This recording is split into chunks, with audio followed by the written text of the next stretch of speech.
निकाय चुनाव की घोषणा हो चुकी है। लोकसभा में जलवा दिखाया, विधानसभा में जलवा दिखाया। अब नगर निगम चुनावों को लेकर क्या तैयारियां?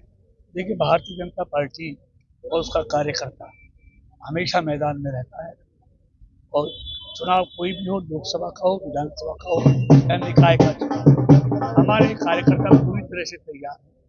जैसे लोकसभा में बीजेपी का परचम फहराया मोदी जी के नेतृत्व में और नायब सैनी जी के नेतृत्व में और मोदी जी के नेतृत्व में हरियाणा में विधानसभा में परचम फहराया, इसी तरह नायब सैनी जी के नेतृत्व में भारतीय जनता पार्टी का कार्यकर्ता निकाय चुनावों में भी भारतीय जनता पार्टी को ऐतिहासिक जीत दिलाने के लिए पूरी तरह से तैयार है। सर, भाजपा कार्यकर्ता टकटकी लगाए बैठे हैं, कई टिकट की दावेदारी जता रहे हैं, तो क्या क्राइटेरिया रहेगा चयन का उम्मीदवारों के? देखिए, ये तो पार्टी अभी तय करेगी, पार्टी की मीटिंग होगी, इलेक्शन कमेटी है, उसमें तय होगा।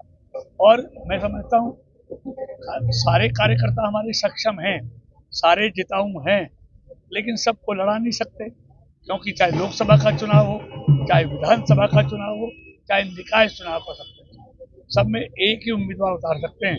ऐसा संभव नहीं है कि एक सीट से कई उम्मीदवार उतार देते हैं। लेकिन भारतीय जनता पार्टी का जो भी उम्मीदवार होगा, जो भी कमल का फूल लेके आएगा, भारतीय जनता पार्टी का कार्यकर्ता उसको जिताने के लिए जी जान से जुटेगा, ऐसा मुझे पूरा भरोसा है। केंद्र के बजट के बाद हरियाणा के बजट से सर क्या उम्मीदें हैं? और फरीदाबाद में 3 मंत्री हैं, तो ऐसे में उम्मीदें फरीदाबाद वासियों की बहुत बढ़ गई है। 3 मंत्री कैसे? फरीदाबाद में 4 मंत्री हैं। जी, लोकसभा में 4 मंत्री हैं। फरीदाबाद लोकसभा में 4 मंत्री हैं और चारों हम मिलकर फरीदाबाद के विकास के लिए पूरी तरह से दिन रात जुटे हुए हैं। और हम चारों, हमारे विधायक जितने भी हैं, हम सब चुने हुए प्रतिनिधि मिलकर फरीदाबाद के विकास में कोई कसर बाकी नहीं छोड़ेगी। मेयर चुनाव सर इस बार सीधा हो रहा है और महिला के सिर मेयर का ताज सजेगा सर, तो क्या लगता है इस बार?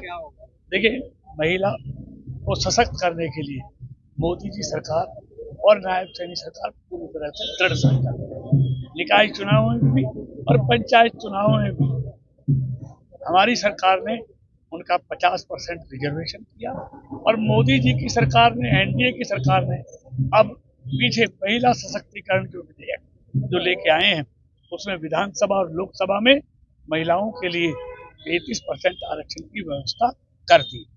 हमसे जुड़े रहने के लिए हमारे YouTube चैनल को सब्सक्राइब करें और नई वीडियो की नोटिफिकेशन के लिए बेल आइकॉन को दबाएं। अगर आप ये वीडियो Facebook पर देख रहे हैं तो लाइक जरूर करें और ज्यादा से ज्यादा शेयर करें। धन्यवाद।